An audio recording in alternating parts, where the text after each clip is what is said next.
Hi and welcome back to another episode of Project Light, a series of videos where I'm going through all my kit and equipment to see if I can make things just that little bit lighter for my up and coming trip on the Pacific Crest Trail in 2026. If you're new to the channel, please consider like, sharing and subscribing, and I hope you enjoy the video. When you're about to embark on a long distance through hike and you want to try and get your pack weight down, it's easy to look at a lot of the big things like your rucksacks, your sleeping systems, your cook systems, all these things that you can swap out for lighter material, better material, lighter things.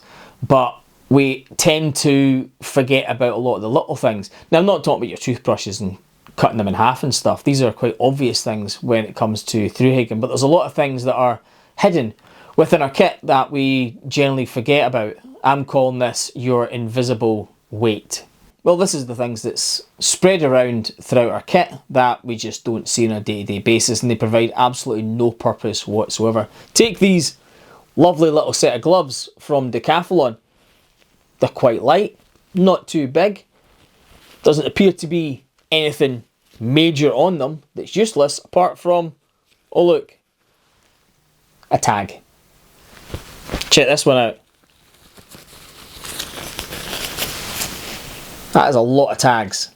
There's one there, there's one there, there's one there, there's one there, and there's one there.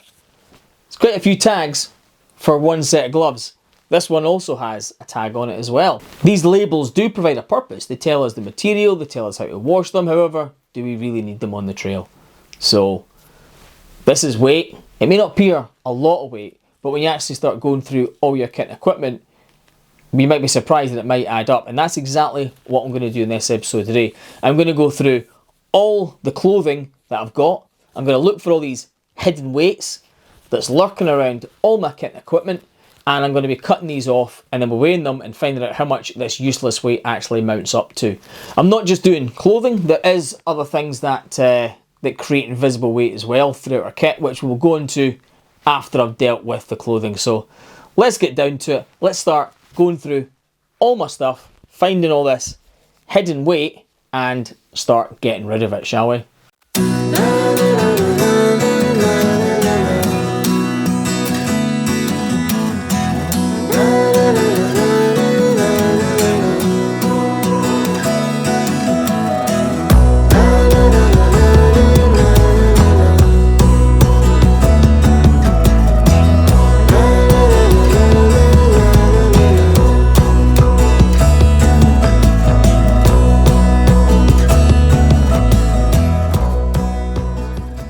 So that's quite a lot of labels that I had to cut off there, so it's absolutely worth it going through all your clothing and getting rid of all this invisible weight. But as I said at the start of the video, clothing is not the only place that you're going to find your invisible weight. This is a Dyneema bag. I've got it for my puffy jacket. Now, these are incredibly light and there's no way this has got some invisible weight on it. Well, you'd be wrong, because it has a drawstring, and there's a lot of things that we have within our kit and equipment that has drawstrings on it. And I don't know about you, but they always seem to add extra length onto it. So yes, this is incredibly small. In fact, you could probably barely see it. It's that thin. Still has a weight, and I think as backpackers we like to exaggerate weights, including things that don't weigh anything. I do it myself. There may be things that I say that this doesn't weigh anything. It does. It weighs something. It may not be noticeable, and even if we put this drawstring on a scale, it would probably be so light the scale wouldn't detect it, but there is still weight within it. So I don't need this length, so I can easily modify it, cut the bits off that I don't need, and then that's extra weight that I'm getting rid of. So what we're going to do is I'm going to show you how I deal with extra length, how I work out what length I actually need and what length I don't need. So here's our drawstring, and we've obviously got our little plastic clip here that tightens it. I find it easier to do this when there's something inside, so I can work out whether I can get the item of clothing in and out. So one of the best ways I find, open it up, get the drawstring, and then pull the little toggle back, like so. And then put my hands in, make sure that I can still get this open. I can still get whatever is inside it in and out. And then all I'm going to do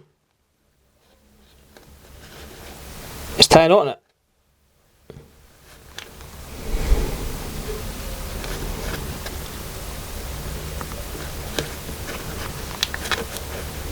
And I'll run that knot all the way down. Just there.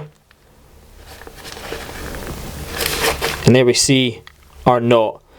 That means I'm not wasting any excess material.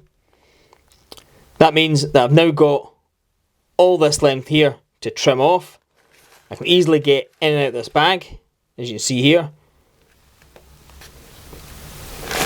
And that's it. So remember, when you're going to cut this, get your knot, get your scissors,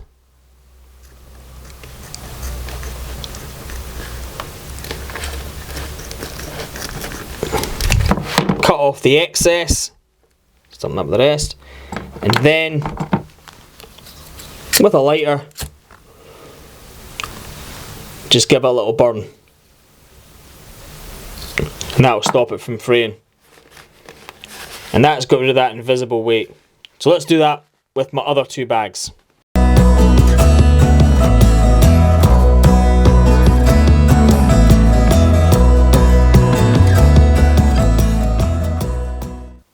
So it may appear a bit tedious going through all our clothing and our equipment to try find any way to shed weight by looking through and cutting off all our tags.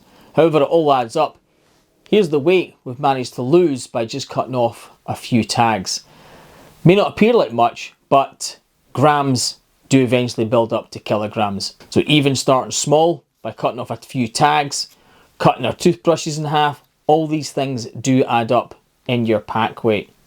There is other things in your kit and equipment that you could eventually reduce. There is other draw cords that could be on your rucksacks.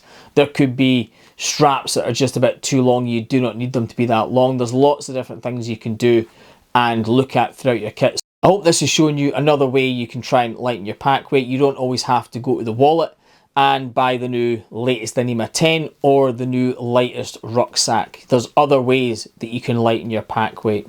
If you enjoyed this video, please consider like, sharing, subscribing, and we'll see you on our next episode of Project Light.